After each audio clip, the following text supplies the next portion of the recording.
사랑하는 성도 여러분, 주 안에서 평안하셨습니까? 지난 주간에 고 성분예 집사님 장례를 치르고 남편 되는 김태선 집사님 그리고 자녀들 또 손주들 4층에 계시다고 합니다. 예배가 끝난 다음에 서로 위로를 나눠주시기 바랍니다. 지난 금요일 날 빛나는 교회에 김재희 목사님이 장문의 문자를 보내왔습니다. 우리 교회 전도팀이 목요일, 금요일 이틀 동안 36명이 가서 열심히 전도를 했는데 본인들이 큰 격려가 됐고 성도님들이 너무너무 그 모습을 보며 은혜를 받았다는 거예요. 그리고 전도를 저렇게 하면 되는구나. 그래서 전도에 대한 그런 도전도 받고 또 어떻게 전도해야 될지 이제 방법도 배우게 되어지고 그러면서 많은 다양한 간증들이 쏟아졌다는 그런 내용의 글입니다. 이분들이 시간이 다 남아서 그런 것이 아니라 본인들이 어떤 분은 휴가를 내고 또는 어떤 분은 출장을 가서 이틀 해야 될 걸 하루에 끝내고 그리고 그곳에 와서 또 이렇게 전도팀에 함께 참여도 했고 귀한 분들의 수고가 있었습니다. 우리 교회를 대표해서 너무너무 수고 많이 했습니다. 우리 박수로 격려하겠습니다.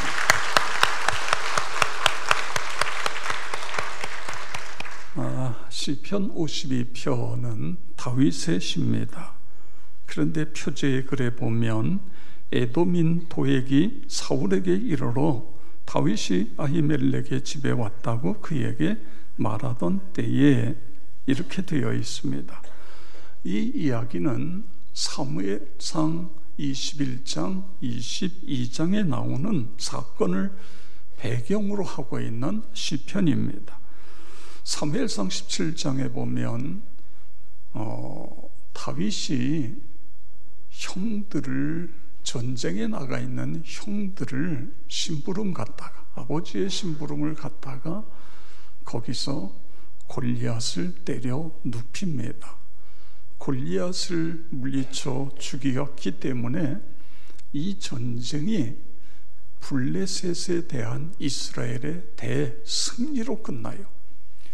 그랬더니 사울 왕이 아직도 소년인 다윗을 군대의 장으로 삼습니다.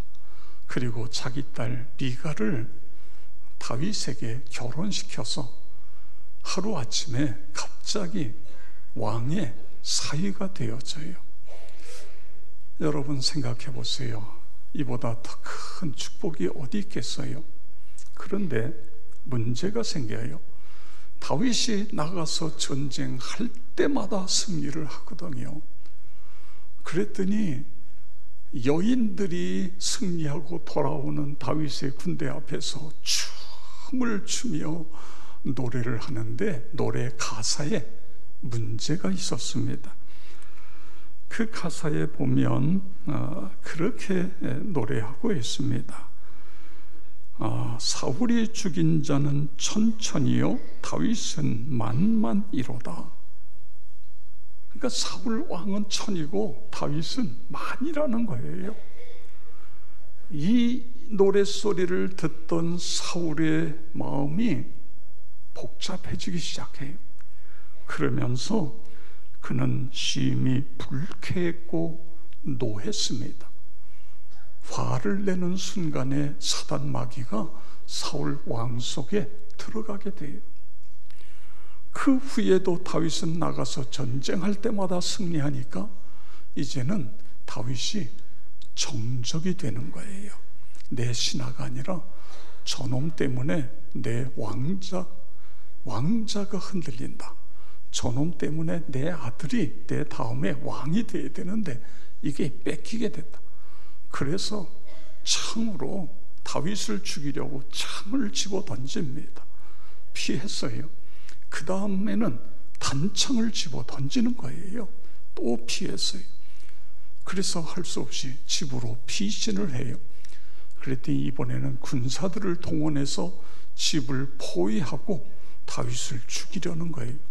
그런데 여러분, 사울 왕의 딸이면서 다윗의 아내인 미갈이 남편을 사랑하기 때문에 도망가도록 그렇게 줄을 내려서 몰래 도망가도록 그렇게 만들어요. 그리고 그의 사울 왕의 큰아들 요나단은 다윗을 사랑하기 때문에 아버지 몰래 피할 길을 열어주는 것입니다. 다윗이 정신없이 도망을 가요. 도망을 가서 정신을 차려보니까 어딘가 하면 제사장들의 성읍, 거기 가 있는 거예요. 여러분, 우리는 이 사건을 통해서 다윗은 항상 하나님이 첫 번째입니다. 하나님 중심인 것입니다. 도망을 갔는데 정신없이 도망을 가고서 정신 차려보니까 거기가 바로 녹당, 하나님의 제사장들의 성읍인 것입니다. 여러분의 인생에 문제가 있을 때에 여러분이 정신없이 달려갔는데 거기가 하나님의 품이 될 수 있기를 축복합니다. 거기가 하나님의 성전이 되어야 돼요. 우리가 하나님 앞에 나와서 엎드려 기도하면서 하나님, 이런 어려움이 있습니다. 이런 사업에 어려움이 있습니다. 우리 가정에 이런 어려움이 있습니다. 하나님, 내 일터에 이런 어려움이 있습니다. 이렇게 우리가 인생의 문제를 하나님 앞에 가지고 나가야 됩니다. 그래서 아히멜렉이라고 하는 제사장이 다윗에게 진설병 떡을 주어서 먹게 합니다. 그런데 다윗이요, 제사장님, 제가 너무 급히 오다 보니까 제가 무기를 하나도 가지고 나오질 못했어요. 혹시 여기 제가 쓸 수 있는 무기가 있습니까? 그랬더니 제사장이, 오, 당신이 골리앗을 물리쳐 죽이고 그래서 그 골리앗의 칼이 여기에다 보관을 하고 있어. 그걸 달라고. 그래서 그걸 주었어요. 그런데 이게 문제가 돼요. 그걸 지켜보고 있는 사람이 있는 것입니다. 바로 사울 왕의 신하여 목자장이었던 도액이라고 하는 이 사람이 그걸 유심히 보다가 사울 왕에게 밀고 해버려요. 그랬더니 사울 왕이 노발대발하면서 그 성읍에 있는 모든 제사장과 그의 자녀들과 거기에 있는 모든 가축까지 다 죽여라, 이렇게 명령을 내리게 되는 것입니다. 그런데 여러분, 왕을 호위하고 있는 군사들이 누구도 끔찍하지 않아요. 우리가 어떻게 하나님의 기름 부음을 받은 제사장들을 죽입니까? 우리는 그럴 수 없습니다. 못합니다. 그러니까요, 왕이 도액에게 밀고 했던 도액에게 내가 죽여라. 그래서 도액은요, 밀고 했을 뿐만 아니라 죄 없는 제사장 85명을 자신의 손으로 죽여야 했어요. 손에 피를 묻혀야 됐어요. 그의 자녀들을 다 죽여야 됐어요. 심지어는 어린애기까지 죽였고요, 모든 짐승을 다 죽여야 되고. 여러분, 이런 끔찍한 일이 일어나게 되어진 것입니다. 이 상황 속에 이 소식을 들은 그 제사장과 그의 자녀들이 다 몰살당했다고 하는 이 엄청난 비보를 듣고, 그리고 다윗이 시편 52편을 기록한 것입니다. 시편 52편은 그래서 크게 두 가지 내용이 있습니다. 1절부터 7절에 보면 포악한 자 도액에 대한 기록입니다. 너는 악한 계획을 스스로 자랑한다. 선보다 악을 사랑하고 악을 말함보다 거짓을 말 안 한다. 내 혀는 간사해서 남을 해치는 말을 좋아한다. 그리고 7절에 이 사람은 하나님을 자기 힘으로 삼지 아니하고 오직 자기 재물의 풍부함을 의지한 자다, 이렇게 이야기하고, 그 다음에 도액에 대해서 이 사람이 이렇게 될 거다, 그런 이야기를 5절에 하고 있습니다. 우리 5절 다 같이 읽겠습니다. 그런즉 하나님이 영원히 너를 멸하심이요 너를 붙잡아 내 장막에서 뽑아내며 살아있는 땅에서 내 뿌리를 빼시리로다. 아멘. 이것이 다윗의 확신입니다. 이렇게 패역한 사람은 하나님께서 멸하실 것이고 장막에서 뽑아내실 것이고 살아있는 땅에서 뿌리를 빼실 것이다. 그렇게 그가 여기에 기록하고 있어요. 여러분, 도액이 어떻게 됐어요? 여러분 생각해 보세요. 죄 없는 제사장 85명과 그의 가족들을 다 자기가 죽였어요. 그리고 그가 편히 잠을 잘 수 있었을까요? 편히 쉴 수 있었을까요? 그뿐만 아니라 사울 왕이 죽고 다윗이 왕이 됐을 때에 다윗 왕이 뭘 했겠어요? 물론 성경엔 안 나와 있습니다만 도액을 불러라, 그놈을 죽여라. 제일 먼저 죽임을 당하지 않았겠습니까? 여러분, 그렇습니다. 그런데 성경은 여기서 끝나지 않고 그 다음에 다윗은 자기의 이야기를 해요. 그게 8절입니다. 그러나 나는 하나님의 집에 있는 푸른 감람나무 같으며 하나님의 인자하심을 영원히 의지하리로다. 아멘. 성도 여러분, 오늘 다윗의 모습에서 뭘 보지요? 다윗은 어떻게 살겠다고요? 하나님으로 나의 힘을 삼고 살아가겠다, 그거예요. 하나님의 인자하심을 영원히 의지하며 살아가겠습니다. 그래서 나는 하나님의 집에 심겨져 있는 그런 푸른 감람나무 같은 그런 존재로 살아가겠습니다. 이렇게 고백하는 거예요.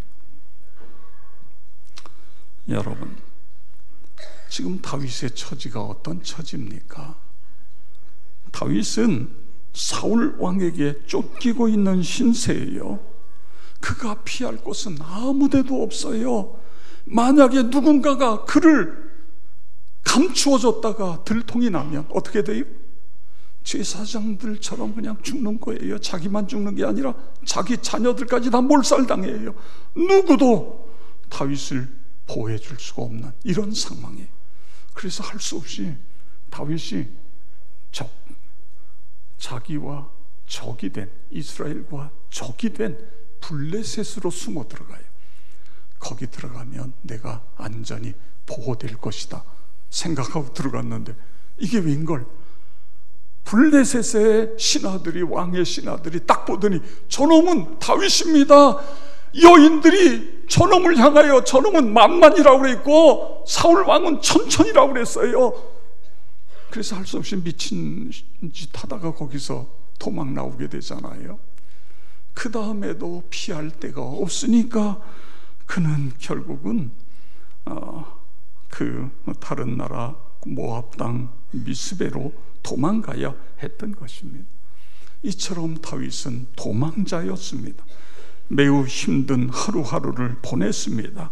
육신과 영혼이 매우 곤고했습니다.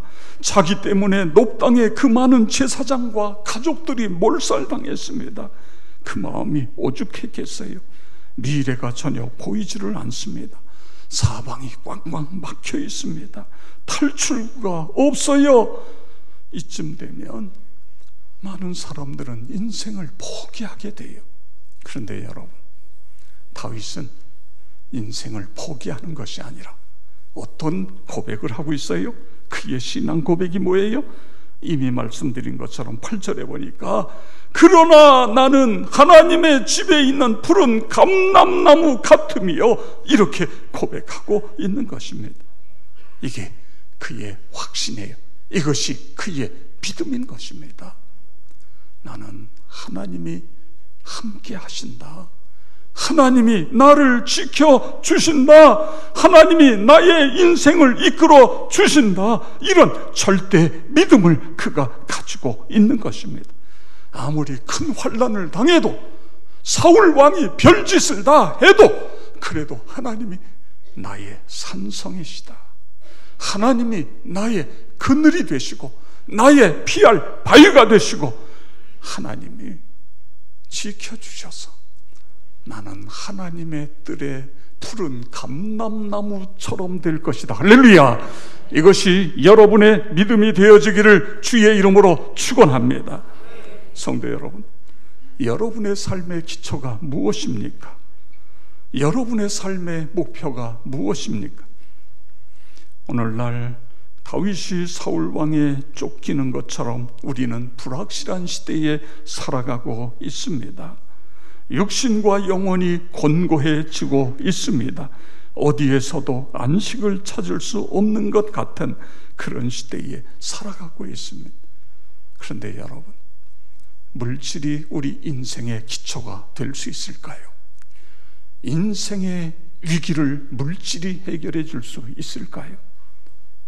물론 물질이 해줄 수 있는 부분도 있습니다. 그러나 다윗을 보세요. 사울 왕에게 쫓기고 있는데 억만금이 있다고 사울 왕으로부터 피할 길이 물질이 해결해 주겠어요? 해결해 줄 수 없습니다. 그런데 오늘날 너무 많은 사람들은 여기에 속고 있는 거예요. 물질만 가지고 있으면 다 해결된다. 여러분, 해결되지 않는 일들이 얼마나 많은지 모르는 것입니다. 그러나 다윗은요, 나는 물질 위에 내 인생을 세운 것이 아니라 하나님을 믿는 믿음 위에 내 인생의 기초를 세웠다. 그래서 나는 하나님의 집에 푸른 감람나무처럼 될 것이다. 이런 믿음이 여러분의 믿음이 되어지기를 축복합니다. 그런데 이 믿음이 여기서 끝나고 있지 않아요. 9절에 보니까 주께서 일을 행하셨으므로 내가 영원히 주께 감사하고 이렇게 고백하고 있어요. 주께서 일을 행하셨다. 이게 무슨 이야기예요?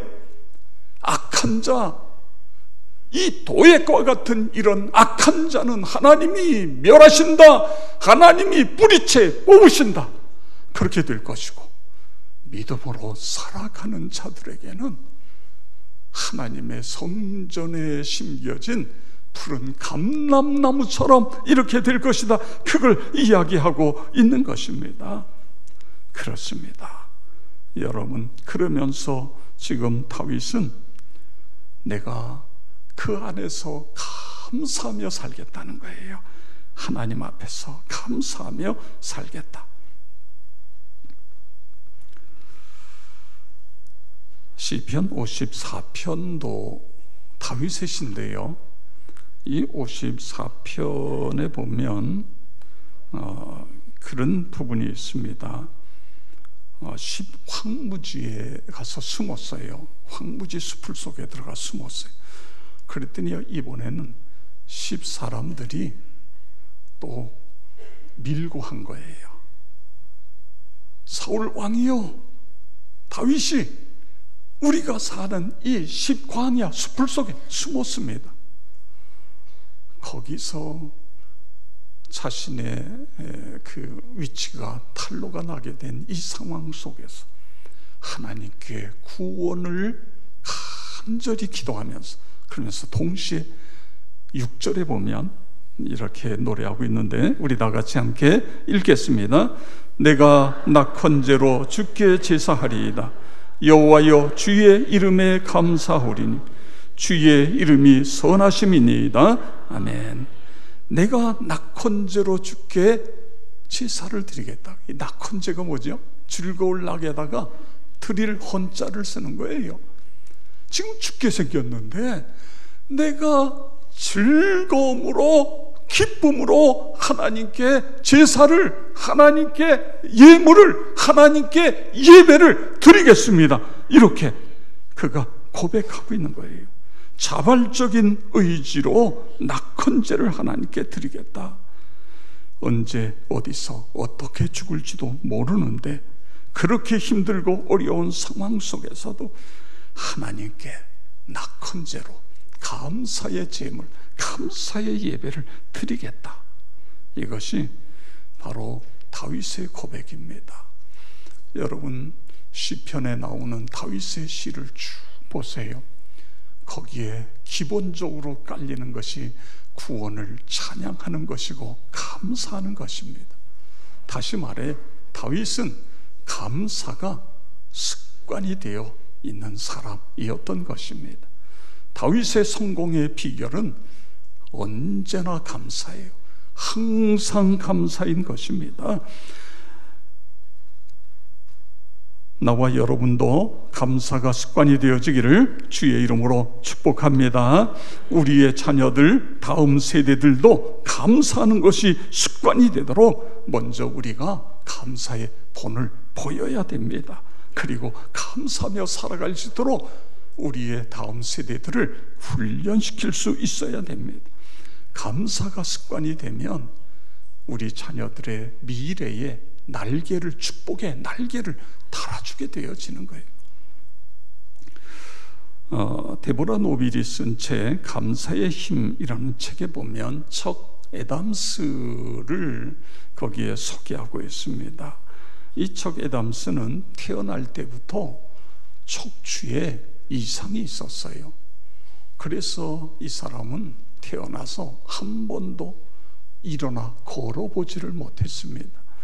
아기가 태어났을 때 의사는 이 아이는 20세 이상을 살지 못할 것입니다. 그렇게 이야기합니다. 그랬더니 이 엄마가 의사에게 단호한 태도로 나에 대해서 잘 모르시는군요. 두고 보세요. 그리고는 이 아이를 최선을 다해서 키웁니다.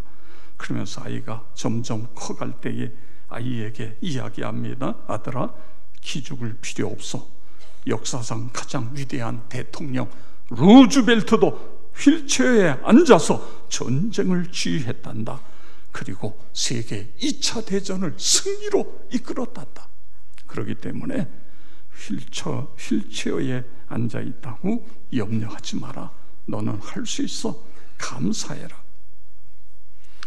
이 애담스가 이런 이야기를 해요. 나중에 휠체어 그거 별거 아닙니다. 다른 사람들이 안경을 쓰는 것처럼 나는 휠체어에 타 있는 것뿐입니다. 너무 멋있죠? 눈이 나쁘면 안경을 써야 돼요. 귀가 안 들리면 보청기를 껴야 돼요. 그런 것처럼 나는 단지 휠체어에 앉아 있는 것뿐입니다. 이러는 거예요.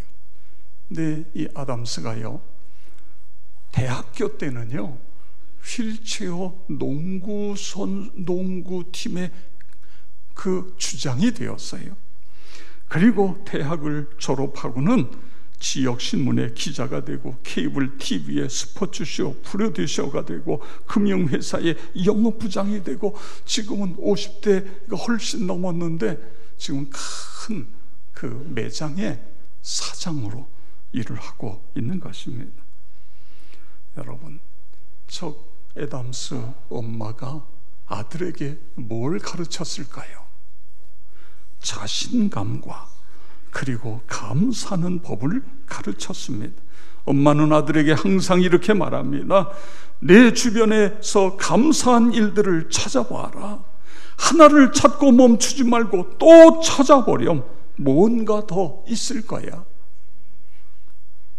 나중에 후일 이 아들이 엄마로부터 가장 많이 들은 말은 더 뭔가 더라는 것입니다. 엄마가 늘 뭔가 더 찾아봐라. 뭔가 더 있을 것이다. 이 이야기를 계속해서 들었다는 거예요. 엄마 이러이러한 것이 감사해요. 그러면 그래? 그런 게 감사하구나. 그런데 더 찾아봐라. 그겁니다. 그래서 이 감사가 습관이 됐고, 감사가 습관이 된 이 사람이 이렇게 장애를 입어 있지만 그럼에도 크게 쓰임을 받아요. 결혼해서 2 딸을 낳았어요. 그런데 그 큰 딸도요, 작은 딸에게도 아빠가 늘 감사하고 사니까 그것이 전수가 됐어요. 그래서 큰 딸은 애들이 암에 걸려서 이 암을 치유하기 위해서 항암 치료를 하잖아요. 머리가 다 빠져요. 그렇기 때문에 가발을 만든, 자원봉사 가발을 만들어서 아이들의 머리에 씌워주는 이런 일을 하고, 둘째 딸은 도서관에서 장애자들에게 성경이나 책을 읽어주는 이런 봉사를 하고, 그렇습니다. 내가 감사해야, 이게 습관이 돼야 내 자녀들도 감사하며 살아가게 되어지는 것입니다. 그리고 우리는 어떻게든 우리의 자녀들이 범사에 항상 감사하며 살아갈 수 있도록 그렇게 만들어 주어야 되는 것입니다. 이 좋은 계절, 감사의 계절에 우리 모두도 하나님을 영원히 사랑하겠습니다. 하나님만을 믿고 살아가겠습니다. 나도 하나님의 성전에 심겨진 푸른 감람나무와 같은 그런 믿음으로 살겠습니다.